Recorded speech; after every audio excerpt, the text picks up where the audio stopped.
Welcome back to more Summoner's War Monster Strategies. Today we're going to be looking at the Dark Yeti known as Kumae. Kumae is very famous for being one of the 4 required monsters in order to fuse Veramos.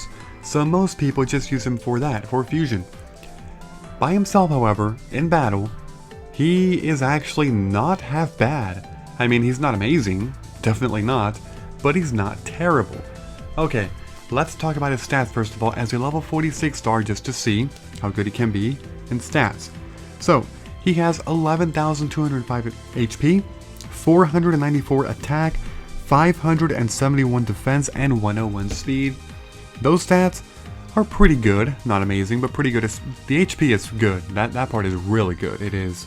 Attack and defense, they're not bad, but not good either, pretty decent. And speed, average. Okay, so as you can see, just by looking at the combination of his HP and defense, he does seem pretty tanky. Now let's talk about his skills. His first skill is Slash Hook. Attacks an enemy 2 times with fast punches. Each punch has a 50% chance to decrease the enemy's attack speed for 1 turn. Second skill, Shadow Burst. Attacks the enemy and decreases the target's attack speed for 2 turns. This attack will deal more damage according to your max HP. Okay, and the third one, it's a passive, Hostility. And this one says, you reflect 10% of damage back to the enemy and fill up your attack bar by 25% each time. Okay.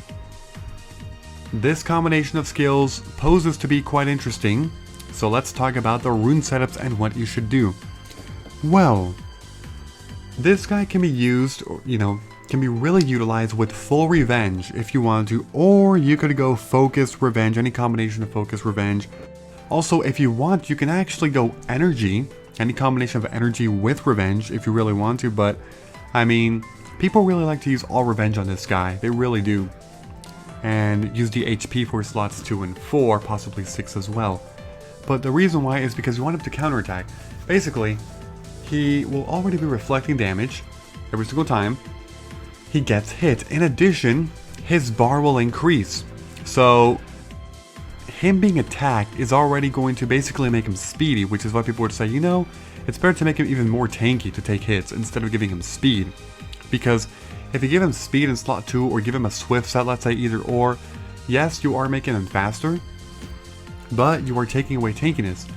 If you give him HP instead, or at least revenge or something, but basically HP tankiness, if you make him more tanky, you are giving him more sustain, thus he can take more hits, and thus his bar can increase by 25% more times. So it's actually indirectly making him faster if you make him tankier. So that's why people say, more HP is an alternative, and more HP also means that he can reflect more damage back. Don't give him defense, do not. Any monster that can reflect, you want to lower the defense, and you want to improve the HP, so he can reflect as much damage back as possible. In addition, the revenge is useful, because every time he gets attacked, he will reflect 10%, increase 25% bar, and have a chance to counterattack with the 2 hits and decrease the enemy's attack speed.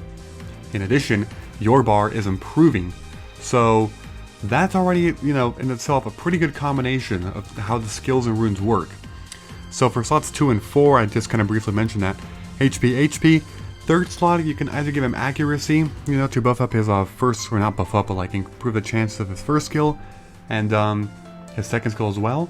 So that would work quite nicely, but some people might actually like all HP on him, 246 HP. And also, I didn't mention this, but more HP also buffs up his second attack, because his second attack does deal more damage according to his max HP.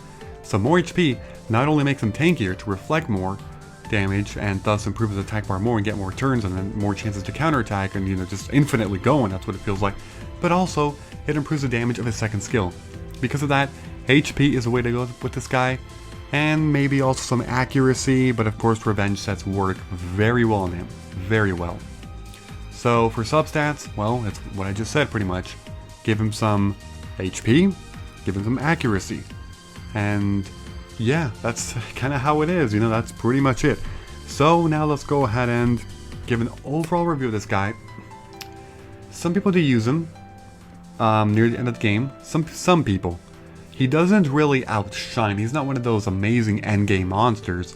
But I have seen people, I mean, people have been talking about him. Sometimes people talk to me about him. They're like, hey, you know, what about Kumae? Like, people just use him for fusion, but they don't actually see his potential. That's what people say. And you know what? They are kind of right.